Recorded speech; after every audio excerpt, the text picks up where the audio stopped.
Okay, I've been waiting quite a long time to be making this video.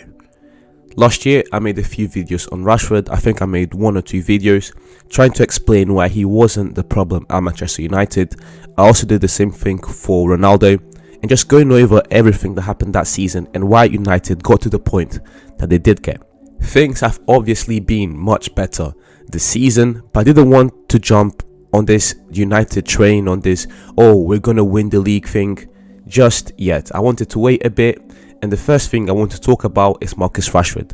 A more detailed video on also Ten Hag, Lisandro Martinez, Casemiro, those guys around Manchester United will also be made, but I feel like I need to make a video about Rashford first because I believe I've been one of the biggest Rashford supporters of the past 18 months or so.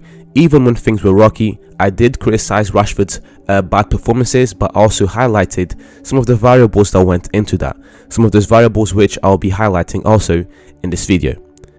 I believe that I am not the only one that has been surprised or even, let's say, shocked by how good Marcus Rashford has been all season. I did expect Rashford to get back into the form that he was in 2021 and 2020. I expected Rashford to get around the 20 goals mark. He already exceeded that. We're only in February, but it's not just the goals for me, it's the manner that he's scoring these goals. The way Ten Hag has positioned him on the pitch, the way Ten Hag has worked with him throughout the season, the improvement in his physique, the improvement in his finishing, whether it's heading, his runs in behind, his one-on-one finishing. There's a lot that we can uncover just regarding Rashford's game alone, and we'll get into that. But before we do that, I feel like it is only fair that we go back to last season and we go over everything, or at least the main talking points that happened that year and why Rashford underperformed. As a Rashford fan, I need to catch myself not to try to make excuses as to why Rashford underperformed, and this is not what I'm trying to do by any means. Some of the things that happened around Rashford that contributed to his underperformance. Let's go back then to the start of the 2021-2022 season.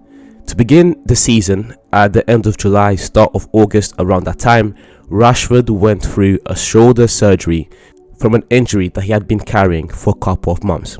In the previous year, to be fair, Rashford had a good year. He scored over 20 goals in all competitions for Manchester United, but he also had the Euros penalty shootout with England, which I think affected his mindset coming into the season.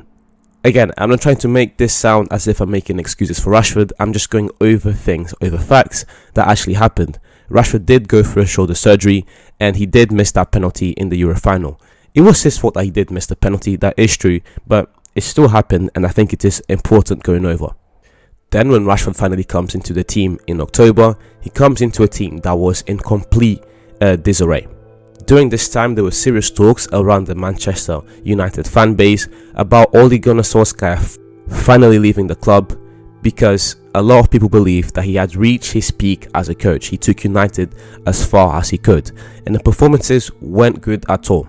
Around a month later, after Rashford came back into the team, Ole Gunnar Solskjaer would be fired and Manchester United would have to hit the reset button once again.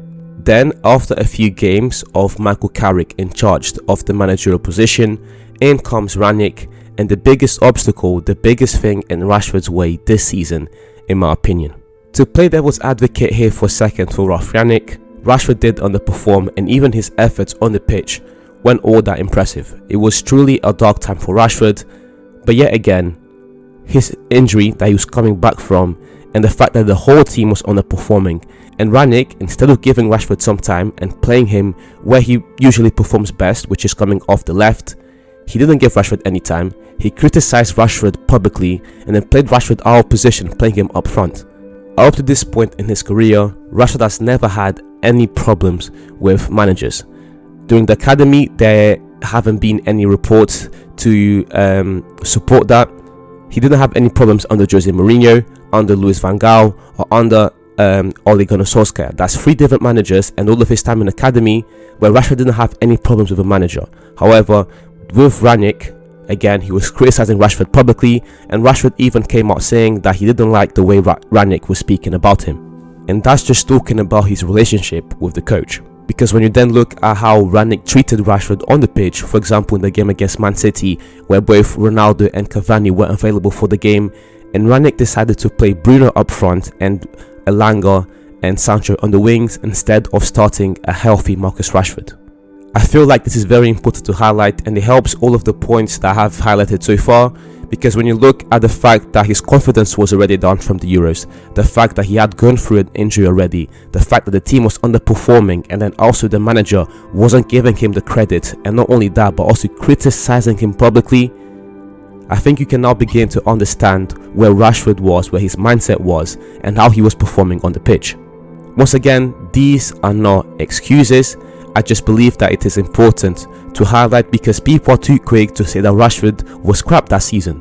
When Rashford wasn't just crap that season, there were a lot of things that went into it. You can't talk about something and not highlight the other variables that went into play. Now the season is over. A lot of United fans have turned their back on Marcus Rashford, but this is where things begin to change.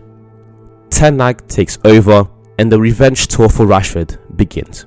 Ten Hag was always the right appointment for Manchester United, but something I even failed to realize was how good he was at working with players and bringing them up, whether from different countries, from the academy, or trying to revive their careers. For example, Blind coming from Manchester United, for example, Lisandro Martinez coming from Argentina, for example, Antony coming from Brazil, for example, De Ligt and De Jong coming from the academy. Ten Hag is a proper manager that is able to build players and help them to reach their true potential. I failed to realize that. I knew that it was going to take time for Ten Hag to build the squad, and that's why I thought we weren't going to be as successful so far this season. But I was wrong, and I'm happy that I was wrong, because it has been beautiful as a United fan so far this season with Erik Ten Hag. And now we start looking at this 2022-2023 season. Rashford had a good pre-season. It wasn't great, but there were clear glimpses of the old Marcus Rashford, the direct Marcus Rashford, the Rashford that wasn't scared to take players on, the more clinical Marcus Rashford. There were clear signs of that, although not as good as he's been so far. Then the start of the season, it was a bit rocky. Pretty much blamed that on Ronaldo not being as good as we all thought as he was going to be up front, not having a healthy Martial, which then saw Rashford being played out of position once again, which I think has been a problem all the way through the start of his career. Whenever Rashford plays up front, he's never as good. That's the way Rashford shines. His skill set are best suited for him on the left. Now, even up front, some people can say that he had a good game against Arsenal, a good game against Leicester City, but overall, I never thought that Rashford was that good as a striker. It was a rocky start. And after the World Cup is where things get ugly, and where I got this idea for the title of this video. After the World Cup, it's been a revenge tour for Marcus. In 17 games played so far since the World Cup, Rashford has scored 16 goals. He's on his way to scoring 20 goals in the Premier League in a season for the first time. He already beat his all-time scoring record for a season, and he's looking more polished, more clinical, more disciplined than I've ever seen him play before. It's gotten to the point now where when you see Rashford's name on the starting 11, it's pretty much a certainty, or you're pretty much sure that he will score a goal. Rashford is playing right now at world-class level. There are still things that Rashford can, of course, improve in his game, but that's true to anything in life.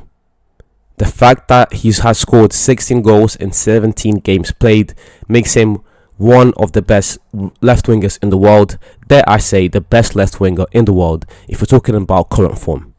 And with all this, I have forgotten to mention Rashford's performance in the 2022 World Cup, where he was a key player in England, making it all the way to the quarterfinals. Rashford was part of that group of players, Saka, Bellingham, etc., that gave England fans a glimpse of hope into the future, although their World Cup performance wasn't that great.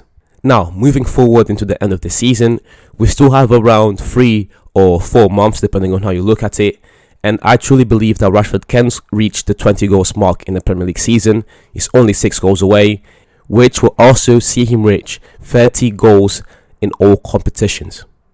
Rashford is unplayable right now, and I'm really happy for him, and I'm glad that this happened, but it just goes to highlight that last season was a fluke.